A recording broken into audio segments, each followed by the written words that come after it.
Told you how Careless people got me heated. This one had me banging my head against the window. Oh my gosh. Hello. Okay. So, like I said in the last video, I want to do a big like book review. I realize now that my phone is taking this video, so I need to get my iPad so I remember the notes that I took, because I took the notes this time, and that hopefully will make things more clear and concise and won't be as like muddled brain as I usually do these vlogs. But yeah, I'm excited because I read a lot of good books. But let me get my iPad. Also, if you don't know, I love using an application called Storygraph to like track all my books and to like rate them and stuff like that. So if you want that, it will be in like the description probably if I remember. But let's get into it. Okay, let me actually pull up my notes. And you know what would have been smart if I had done this before I turned on the camera? I'm also filming this with the screen pointed that way, so like I can't see myself, so I will burst into tears if I filmed this and you can't see me. That would kill me. Or if I didn't hit record. Let me also check that. No, we're okay. We're okay. Because again, tears. Because I'm sure this isn't going to be like short. So if I didn't film it, straight tears. No joke. Also, just got my hair done yesterday. So that's new. That's nice. My mom said, maybe I'll put a picture in here, but when I was getting it done, she was like, you look like you're going through war. It was actually not bad at all. It only took like 3-4 hours, which is record time. If you get braids done often, you know that that's insane. So I was very happy with the experience. I did not feel like it was so tragic as apparently my picture gave off. But here we go. Great, great, great. Okay. Now we got notes and the story graph. We're going good. We're going good. Okay. So the first book I read was, and this is like, let me see what time frame this encapsulates. Some of these were listened to. Some of these I read like just normal. Some of these like I got from the library. Some of these like my coworker gave me. Okay, so this is from October to now, because I literally just finished one of these books like yesterday. So the first book that I read was, oh, I actually have it. Bury Our Bones in the Midnight Soil by V.E. Schwab. I've heard a lot of stuff about V.E. Schwab, but like nothing seemed really like interesting, even though like I didn't investigate often. But this one I was like, it's like lesbian vampires, and I really liked it. I really liked her storytelling. I thought that it was like pretty captivating. I will say, so like I wrote down like great storytelling. I love that it went through multiple like time periods. So it's like throughout the book, you're going back and forth between the three main characters, which is I can't even remember their names now. Which Maria's like the main person, and then Charlotte, and then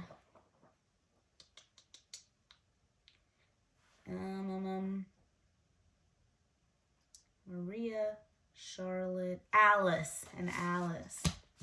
And so basically like one person's living in like kind of modern day, one person's living in like the 1800s, and another person's living in like, or I guess like the 1500s, and then another person's living in the 1800s. Like I think it's like 1537 or something like that. I also got a signed copy. Isn't that crazy? Like I just went into a Barnes & Noble And they were like, oh yeah, signed.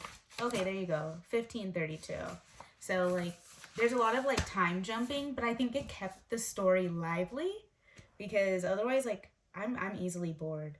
If things are a little too mundane, like, there was, like, that was probably one of the downsides. Like, they do, like, some flashbacks, and sometimes I got, like, a little bit bored, but things were happening so quickly that, like, even if maybe I got a little bit bored, it was okay because I could still, like, keep going, if that makes sense. Like, it was like 2 pages of that, and then, oh, well, now we're in the 1800s. So, yeah, it wasn't that crazy. It wasn't like, dang, like, I'm here for 40 nights and 40 days. The next book that I got from the library. It was the Ragpicker King by Cassandra Clare. And I've probably said it before, love it down, love her down, Cassandra Clare. So I read, oh, I'm like, my notes aren't moving and I need to know what's happening. Okay, I wrote another Cassandra Clare book. Basically, it's the second book in the Swordcatcher series, and I have the Swordcatcher one. I also got that signed by Cassandra Clare, so that was really nice. That was really cool. Basically, this one was like okay. This Ragpicker King, it was okay. It felt like a normal second book. You know, when like it's clear there's going to be more books in the series, and so sometimes it's like it doesn't fall off, but it's giving you information that you probably need to know that will probably become super pertinent later on. But it's still like, okay, well, here I am, just la-di-dying through this book. That's how it kind of felt. I was like I think the Swordcatcher, the first one, I felt very, like, captivated. Like, I know some people didn't really like it as much as her other books, but I don't know. I'm not a literary expert. Like, it doesn't take much, I think, for me to be like, wow, that was really nice. That was really good. So I was like, I really liked that. I felt like it was captivating. It kept me going the whole time. And, like, it's not like a short book. It's pretty long. So, like, for me to be, like, enthralled the whole time, I thought was pretty good. And the second one was kind of like that. There were just some, like, lulls where I was like, okay. Like, I'm sure I'll need to know this during, like, the next book. But at the moment, I'm like, But yeah, that was it. That was the Ragpicker King. I always say Ragpicker King. I don't know why. I just like to make up names in my head. The next one I read was The Night and the Moth. Now, people rave about this book. Like, everybody's doing their end of the year, like, TBR, end of the year, like, oh, my favorite books of the year, stuff like that. And this is on so many people's. It was good. It was good. I wrote pretty good. I liked the relationship. I'm like, I don't know if it was amazing though. Like, the amount of, like, enthusiasm for this book, I feel like, is maybe a little bit unjustified, or like boasted by like one person on TikTok hears it, one person, they're all like, oh yeah, like that was good, and so then it like becomes amazing, and it's like, I don't know if it was amazing. I think it was a good book. It kept me enthralled. It wasn't too long. I really liked the gargoyle. There's a gargoyle in the book, and he calls everyone Bartholomew. It doesn't matter gender, doesn't matter anything. He's just like Bartholomew. Everybody's Bartholomew. And I just thought that was funny. Yeah, and I like it, every once in a while, like, there would be a key, there would be like a ha ha ha, and I liked that. But I wasn't down on this ground rolling around, you know what I mean? So I was just like, yeah, like, it was good. Like, I would pick it up if I were you. But I don't know if I was like, never read anything like this before, which is how people were selling this to me online. But again, don't listen to online. And I got this at my local library, so you can also do that. The next one I read was just because, or I listened to this one. I just listened to it because I had wanted to know more about the situation, and I was also like, who better than their own daughter? So I read The House of My Mother, which is by Sherry Frankie. And the Frankies used to be like a YouTuber um, family. They were called like Eight Passengers. I never watched the YouTube. I just heard about the situation because there's a lot of true crime about it now. Like if you watch Rotten Mango, like hers is really, really in depth and really good. But I watched that and I heard about it like on the actual news that she like abused her children, which is so sad.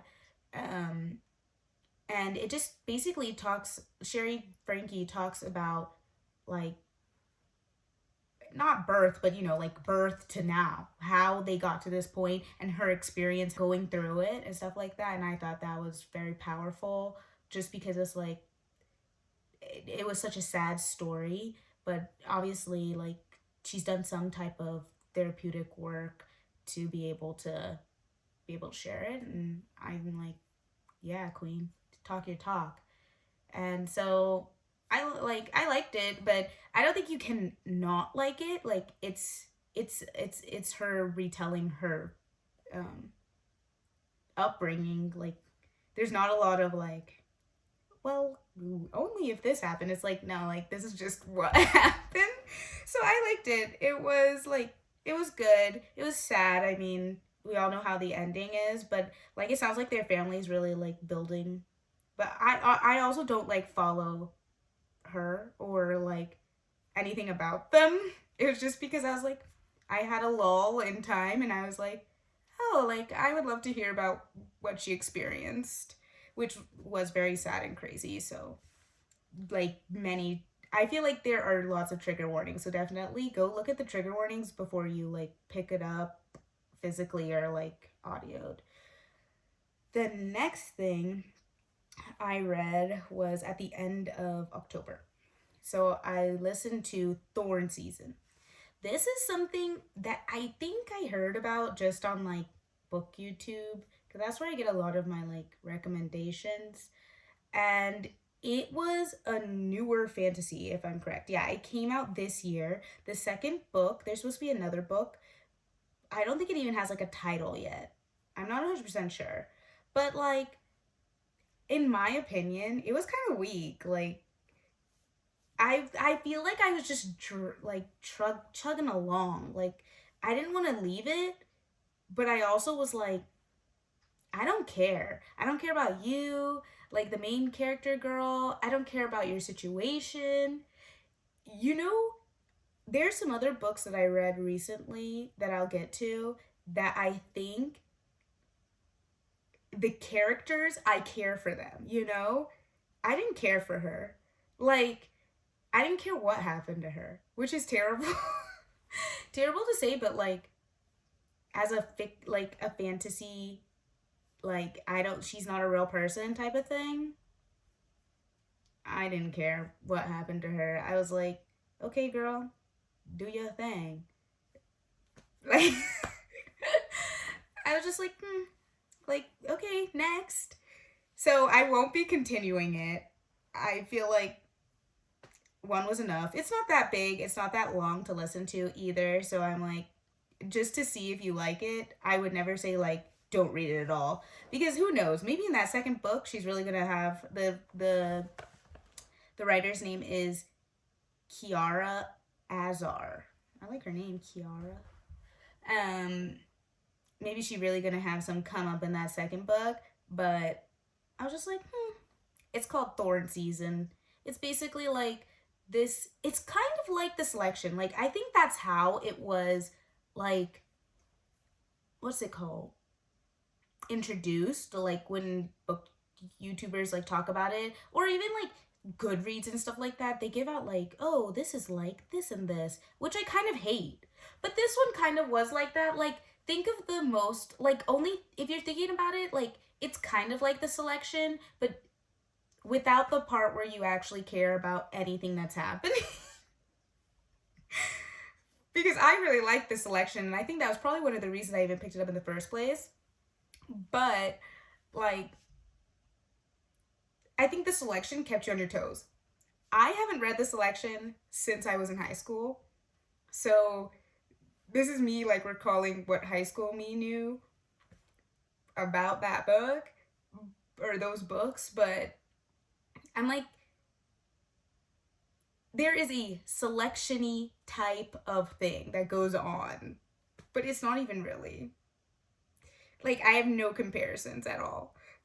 And I think they gave this some big title comparisons. Well, I think like the selection in Hunger Games, which is, it's not. It's not that. Okay, next. This is where this was one of the best books I've read all year. Best books I've read all year. Like, the next book I read was The Jasid Heir. Now, I did buy this book, but I gave it to Jane. Jane, if you're watching this. So good. So good. Like, I know everybody says this nowadays. Like, I feel like a lot of people say this, but like, I do love a good yearn. I want you to yearn in the depths of your heart. I want you to feel so... Oh, the beginning of Twilight or whatever, where she's like, I'm irrevocably in love with him. I want you to feel like that. I want you to feel crazy. And I feel like this gave you that with like the wit and humor of like, I could kill you type of humor, you know? Because it's enemies to lovers, and everybody in it sounds like beautiful. First of all, like in my imagination, when she was describing the characters of the book, beautiful. I was like, oh, a goddess walking. But the storyline was great. The plot was great. Like, it was pretty fast moving, which I also really liked. Like, even on the parts where you feel like it probably should have lulled, it was like they were bantering or there was conversation that kept me hooked. Loved it. It's called I didn't even tell you guys what it was called. Called The Jasid Heir. It came out in 2023. The whole series is out. There's only 2 books. It's a duology. It's The Jasid Heir and then The Jasid Crown. It's by Sarah Hashem. Yeah, I really liked it. Really liked it. Like, the characters are so lovable, and I feel like the main character girl, she's going through she's going through a battle, an internal battle, that it's not that it's relatable, but you understand why she's having it. You know, sometimes where you're like, when you're reading a book and you're like, this just doesn't matter. Like, their problem, it is their problem, but it's like, this actually has no purpose and you could kind of just get over it. Her problem, she can't. And it's very clear that she can't. And I feel like the way she battles with it inside is very genuine. Like, it can relate to other people. Maybe not the same exact problem she's having, but it can relate. You can find your own, like, something you already struggle with, and you're like, like, you have the same back and forth that she kind of is going through. And it's like, you're yearning for them. You're like, I just want them to be together and stuff like that. So, really great. I'm hopefully going to read The Jasid Crown before the end of the year. I'm very excited for it. I've also seen a lot of people raving about this, but I feel like not enough people, not as many people as I've seen in other places raving about other books.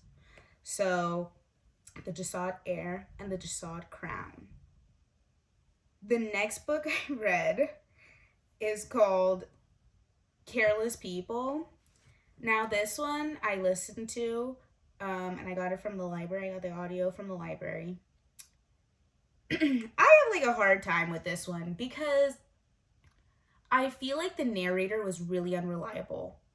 And if you don't know what this is about, Careless People is about a woman who works, honestly, like, she's kind of like mid-level executive.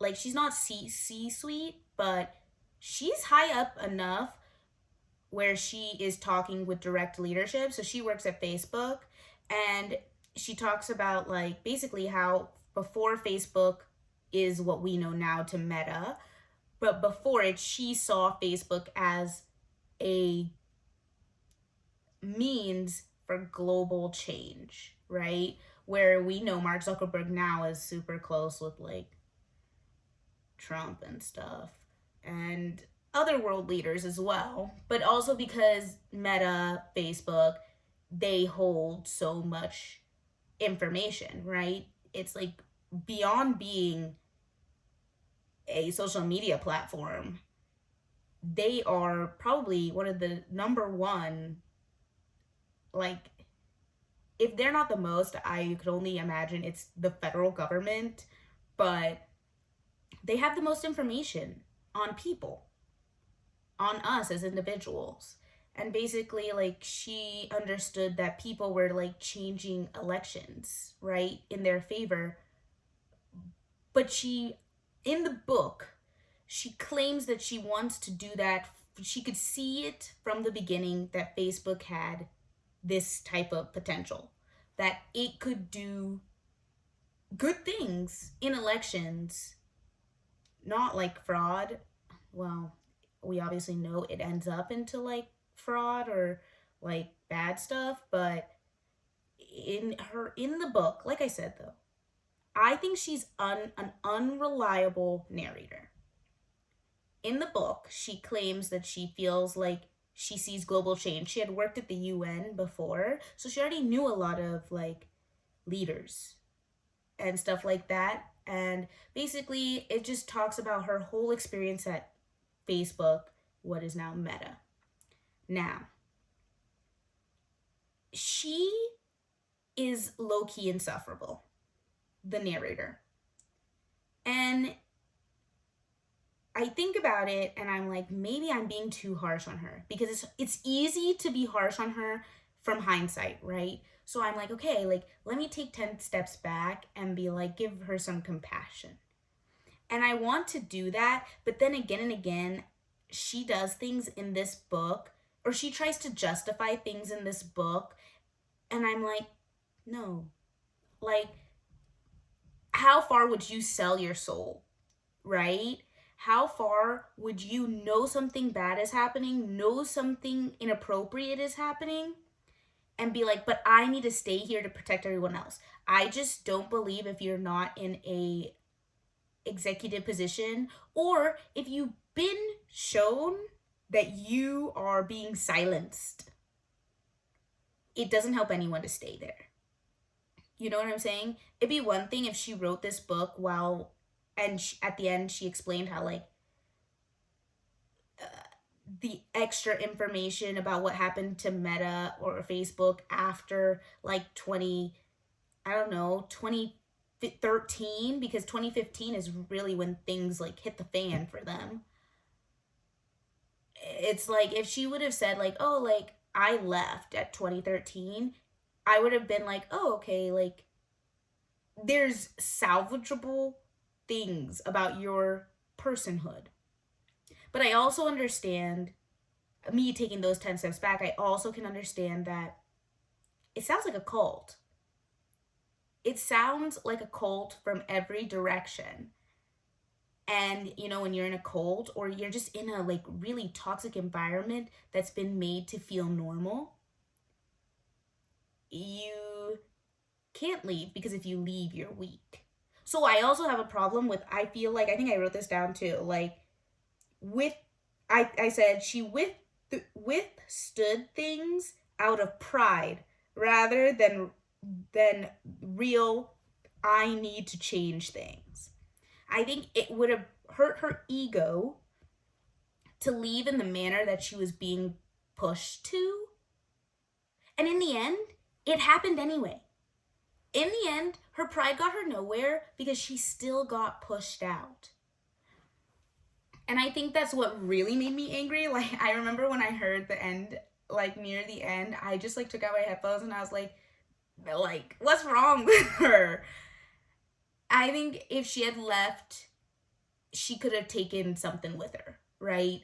That there really would have been pride in it. Where by the end, it was like, you got fooled by your pride. But yeah, I don't recommend listening to it. Like, it's kind of just a waste of time. And there's, I think, probably better books about Facebook, Meta, Mark Zuckerberg, and Sheryl Sandberg out there where the narrator probably is a lot more genuine because they haven't actually been inside. And they're just getting information from insiders. I think the problem with this woman is that she was inside and she was inside too long and she drank the Kool-Aid of Facebook Meta. Yeah. That's all I'll say on that because, yeah. Careless People by Sarah Wynne Williams. The next book I got is The Tattooist of Auschwitz. I got this from my friend at work. It was it's terrible to say this was a palate cleanser, but it kind of was after like coming off of like a really great book and then like a few other books that I was just like, meh. Like, and I was really angry after Careless People. Like, it made me mad. And this was like sad because obviously Auschwitz, like all that, like the Holocaust, all that type of stuff is devastating to hear about. But I think it's important to know, to be educated on the things that are happening or were happening at that time. And it's not like a sad story. It's sad because obviously they're in a concentration camp, but the main character, and I don't believe, I know it's true. the main character, he's so optimistic. Even when like he's not optimistic, he's still happier than I could have ever been in a situation, even a 25% close to what they were going through. He is crazy happy. And I understand that's the persona that he put in place to be able to get through the treachery and the torture that was literally going on there. But he was one of God's strongest soldiers. I'm not. It was enjoyable. It was enjoyable, but in like a, I need to know this information, and I'm uplifted that he was able to uplift people in that dark of a time, because he provided aid, mentally and like material aid, to so many people in Auschwitz. I also realized, like, besides the main thing that you're taught in school about Auschwitz, I didn't realize how it was functioning. This book, very eye-opening on the functionality of Auschwitz itself.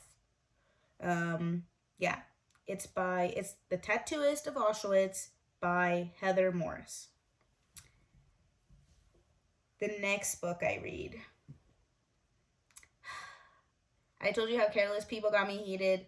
This one had me banging my head against the window. Oh my gosh. You know that one meme? Maybe I'll put it in here if I can. That one meme of, I don't know who she is, but it's this girl, and she's on like Jimmy Fallon or one of the Jimmys, and he's asking her about like London and how she liked London or England, and she's like, like it's really great, and then they got all this stuff, and then sometimes like you're eating breakfast and all of a sudden you're like, get me out of here. That's how I felt. And sometimes, once in a while, you'll be eating breakfast and you'll go, get me out of here. That's how I felt reading this book. This is Don't Let Him In by Lisa Joelle? I don't know. Let me take a deep breath. Let me be constructive, not rude. Because, like, this book is about a large number of women who fall in love with not fall in love with the same man. He cons them. He's conning them. And this isn't like a spoiler. Like, this is just what's going on. You learn this on page 1. And it's like giving me a headache. And you're hearing all their point of views and you understand how they got to this point. Like, I'm never mad at the woman for, unless like obviously she was blatantly told. Like, there is a woman in here who was, she knew what was happening and she still went back. That frustrates me. But like, a lot of these women don't know what's going on. They believe they just met this nice man, and he's just got different stages that in life, that he's got all these women. What really irked me about this book was the fact that you're hearing the man's POV. If I saw this man on the street, let me tell you.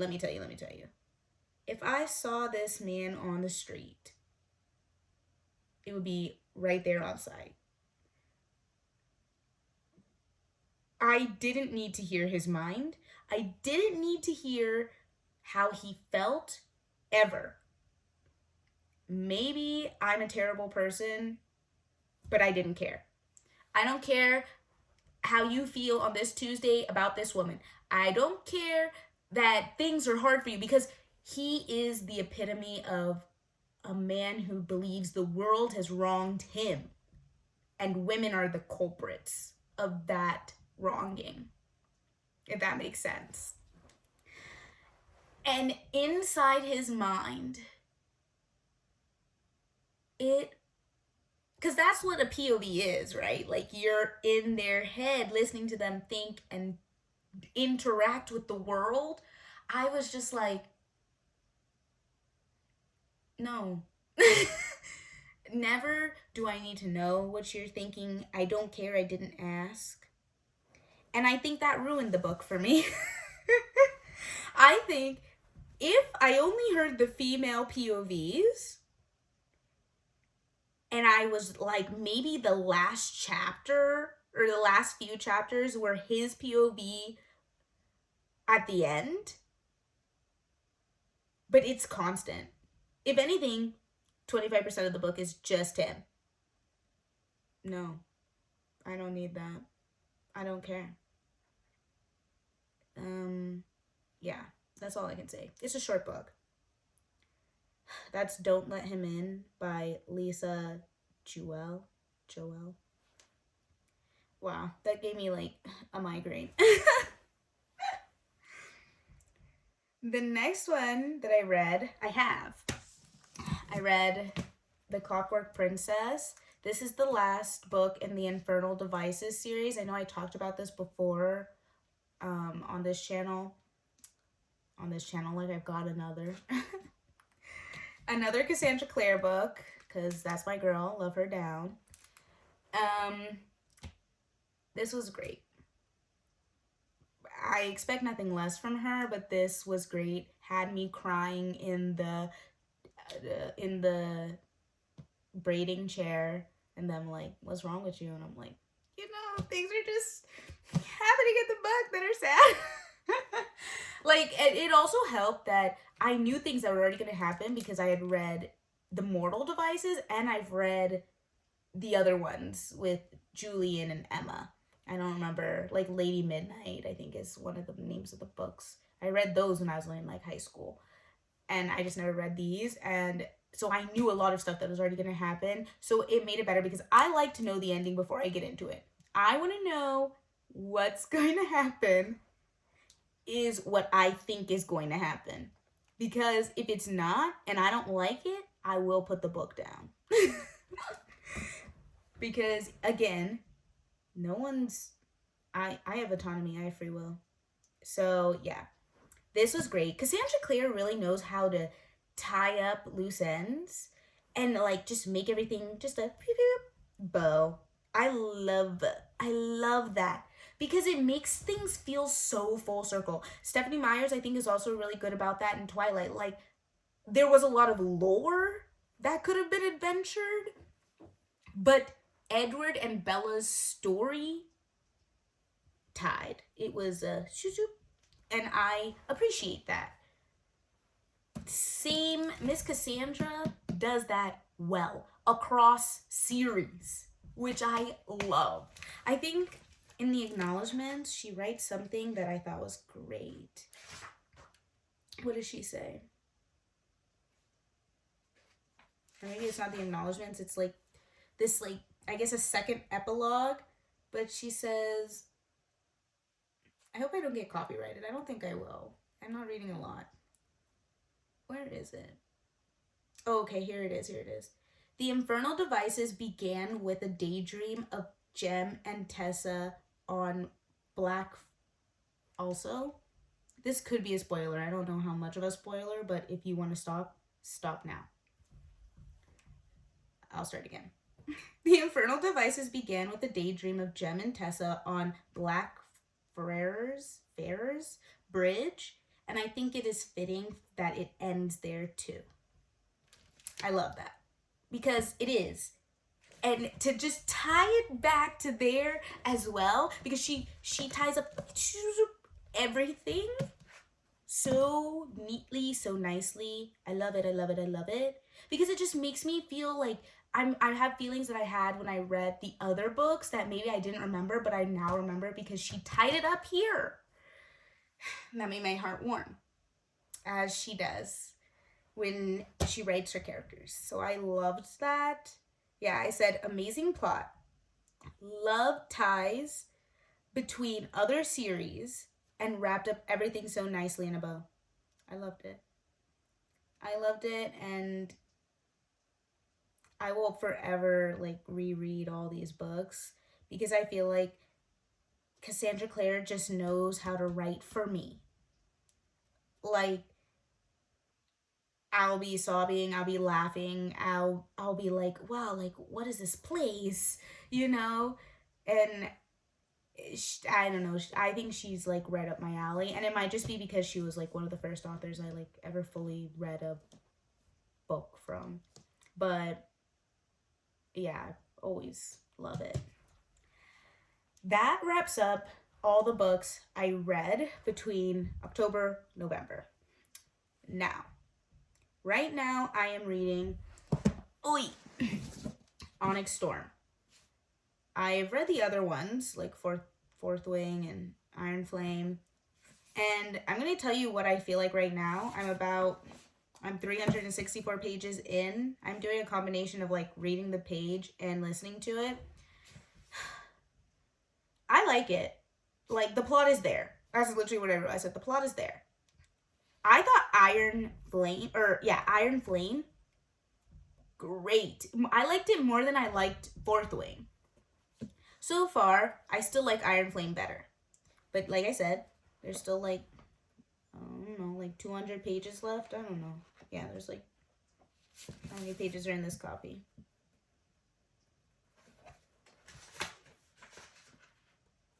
500, like 30-ish, 528 pages. Yeah, I've got like 200, 150 pages left. I don't know. I'm not good at math. But hear what I hate, okay? And I don't think these are spoilers, but another spoilers check, okay? I hate how much repetition in the language there is. For example, it's called Onyx Storm. I get it if you bring up Onyx once. I might even get it if you bring up Onyx 3 times. She said Onyx, I think, in every chapter. I don't care. I'm like, I didn't even know what this word was before this book. I don't care, and I don't want to hear it all the time.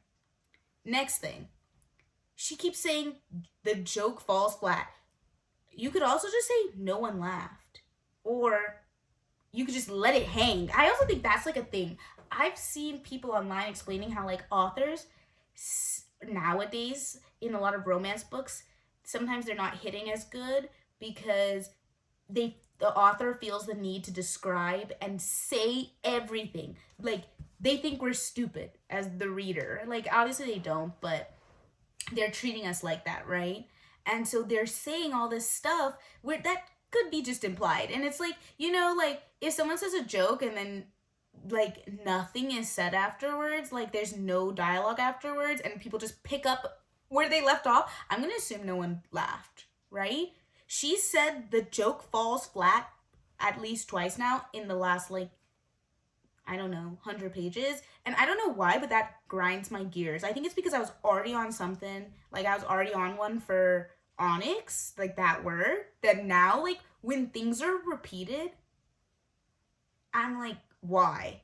If it's not pertinent, like, if it's not a name, if it's not, like, I don't know what else you would really need to say again and again and again. And I think she thinks, I say she, Rebecca Yaros, I think she thinks she's being, like, cute and, like, they won't notice. You've said it 50 times. Yeah, girl, I notice. I know. It's like, I don't care. Like, let's just move on. Because I'm like, I just don't think she was saying this that much in the other books. And I'm like, is it because this is the last book that she's like, oh, like, I need to, like, there needs to be, what are they called? Easter eggs in it? And this is her Easter eggs? Like, I don't know. I don't care. Like, I don't need to know everything looks like freaking Onyx. Like, I don't care. I don't need to know that everything Riddick says just falls flat sometimes. Or, like, is falling flat recently. Like, I don't care. But again, maybe I'm, like, mean. I don't know. I feel like this is, like, like, it's just annoying. It doesn't need to happen. I'm like, just say something else. Or, like, don't say anything. That's okay, too. You know, like, everything in the world just, I don't even know what Onyx looks like. I assume it looks like maybe a black or something, the way she talks about it. But I'm like, I don't need to know that everything looks like Onyx, especially if it's, like, a prime color, you know? Is that the way I think it's prime colors. Like, if it's on the Roy G. Biv, like, I don't care. I know what the Roy G. Biv is, girl. I don't need to know about it. The other thing that kind of irks me, but they did bring up in the book, is that they're called, the place that they live on is called the continent. Like, girl, the continent. We couldn't, like, it doesn't mean that inside the land there are places with real names. That's why I was like, when I started reading it, I was like, she just couldn't come up with anything better than the continent? I'm like, I understand, like, the further you read an Onyx Storm, the more you'll get, like, the continent bit, but I was also just like, there were other ways to do what she did in this book. But yeah, I thought that was stupid too, but I do think this map is pretty cool. I am not a reference back to the map type of person, but I do think the maps are cool. I look at them for a good bit in the beginning, and then I turn the page and I won't flip back to the map again. I'll just be like, erasure, probably there. So yeah. Now, next are books that I want to read by the end of the year. Again, I have come to now it's not even the conclusion, it's something I should have known. I have free will. I don't actually, no one's holding a gun to my head that says, like, oh yeah, like, you have to read these books by the end of the year. No. So, these are books that I would love to read by the end of the year, but they are quite large. So, the likelihood is small because I take a long time to read these books. Like, or not like a long time, but like, it's dedicated time to read these books. I just got Heavenly Bodies from the library. I'm on page, like, 2. So that shall be the next read. Then I want to read, obviously, the Jasid Crown, but that's like a cool 630 pages, so I think that will be a December read. And then The Will of Many. This also, like, 600 pages, so December, yeah, I hope I finish the Heavenly Bodies before November, but I don't have to. I have free will. But that is what I hope to finish before the end of the year. And yeah, that's like everything I've done, like, or everything I've read and how I felt about it. I know I didn't tell you synopsises of, like, most of the books because I don't want to give away things that you might want to pick up later and you're like, oh, well, now I know the whole plot. Because if you want to know the whole plot, I can definitely tell you. I can yap it up, girl. That's not the problem. So if you guys, because one of the things I love is Carrie can read. She'll do live readings where she will tell you the whole book. I love that. I love it. And I'm like, if you guys want that, if you want me to do like a deep dive, I could do it. Because I love doing that. I love just talking, and especially on books that I really like. Honestly, on books that I hate too. Like, you saw how long I talked about Careless people. I can talk about it for a hot minute because I'm I just feel passionate about it. Maybe not as much on that whole Thorn season thing because I didn't like it, but I also just didn't care. And so I don't remember much that happened in that book. But some of these other books, yeah, I could give you a good deep dive if that's what you want. Or if that would be of interest for you to have on in the background like I do for Carrie Can Read. Because I love it when she pulls out, she'll have like stickers or like pictures of all the characters. I love that. I'm there like, yes, even if it's like a book I've already read. So if you want that, I could definitely do that. But this is like just my points that I think would make someone want to read the book, not what the book is about. I think there's only like 2 or 3 books where I really gave any type of synopsis. So please go on Storygraph or Google and look up what the book is. But I highly recommend majority of these books. Like Clockwork Princess, recommend. Jasid Heir, highly recommend. Bury Our Bones in the Midnight Soil, highly recommend. The Tattooist of Auschwitz, highly recommend. The House of My Mother, recommend. Night in the Moth, recommend. Ragpicker King, obviously read The Sword Catcher first, but recommend. Yeah, I think that's all. Yeah. So thanks for staying this long. I feel like this will probably be a long video. But hopefully it recorded. Hopefully everything is good. I'll see y'all guys later.